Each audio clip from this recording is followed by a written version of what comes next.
Okay, the final core philosophy I have is beyond grief. What comes beyond that first year, that first 365 days for the family, but more importantly for the spouse? How do they now move forward? You've been through that year of firsts, and the world there is for you to live if you choose to. And that's the difference. It's what are you going to decide? What will you decide for the rest of your life until you make that decision? Actually, sometimes people just flounder, and I invite everyone to make a decision.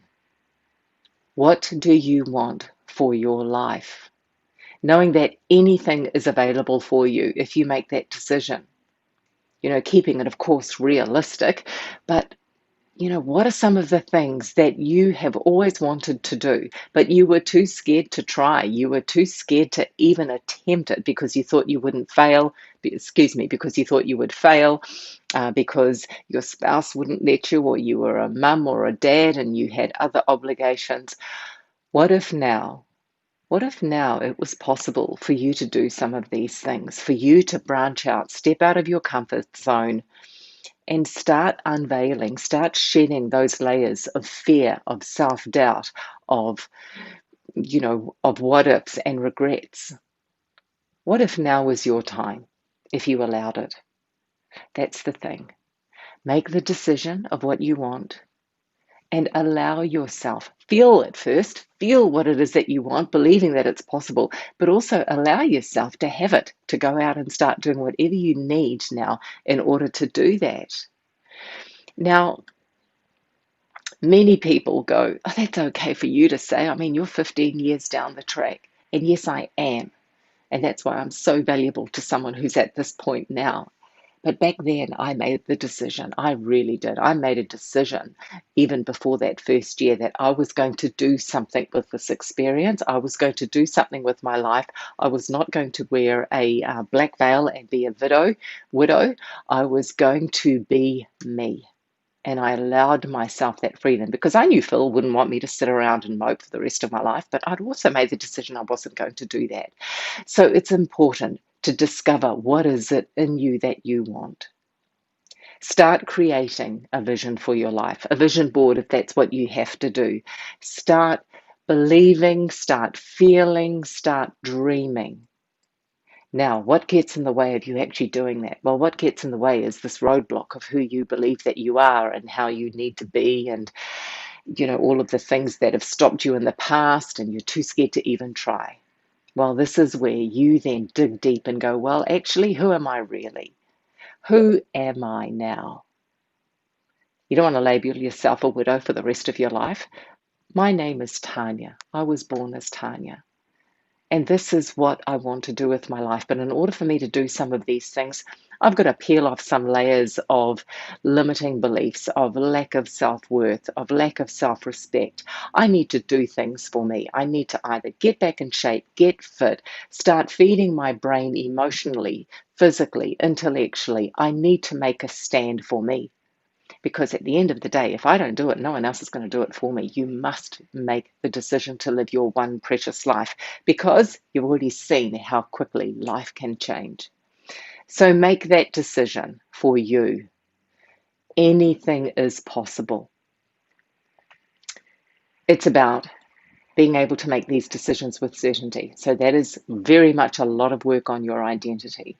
It's about being okay and being single in the world and not having a label. It's about knowing how to overcome loneliness. It's about knowing how to make decisions from certainty and not from a place of loneliness and self-doubt. It's about being aware of the hazards along the way, especially when you're a new widow. There are a lot of people out there who are looking for people like that. They're out there. They're like prey. I've experienced it. It's awful. I can smell them a mile off now, but man, it's not good. So it's about being aware of the hazards, anticipating the hazards, learning how to trust your instinct when it comes to making decisions. When you make the decisions that you want to date again, it's about learning how to trust your instinct on who you're going to date again. It's about being able to be you, open yourself up again, knowing that it's okay, but also being able to make a decision on who you're going to date based on what you feel about them and your own needs instead of one of loneliness. There's so much here I could talk about like for 20 hours. It's about building resilience, mastering resilience as well. And, building the strong identity that no matter what happens in your life from now on, man, you can handle it because you've just been through the pits. So mastering your resilience on every level. Oh, it's about, well, what am I going to do with this journey now?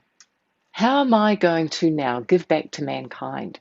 Knowing that I've been through this, what can I do? Can I mentor other people? Can I mentor other women? I went and wrote books. I started speaking. I'm coaching. I'm doing more. And look what I'm doing now. But there will be a reason for this journey for you. And it's about being open to it. It's about being open to digging deeper on a spiritual level as well. So many people, when they've been through this difficulty in their life, they then go, well, what's the point in gathering all this stuff? I'm going to have all this stuff accumulating. At the end of the day, we're just going to all die. And we're just going to leave it, right? You start digging deeper. What's it all about? What's life really all about? And then you want to go deeper into that whole area of spirituality and meaning and contribution to another human being. There is life beyond grief. It doesn't discount the person that you've left who has passed. It doesn't discount the memories. It doesn't discount who they were. That is life. This was a path that you didn't dream of, but it has happened. It's about accepting it and allowing yourself now to move forward with grace, to move forward with meaning, and to allow yourself to be free and live your one precious life. That's it.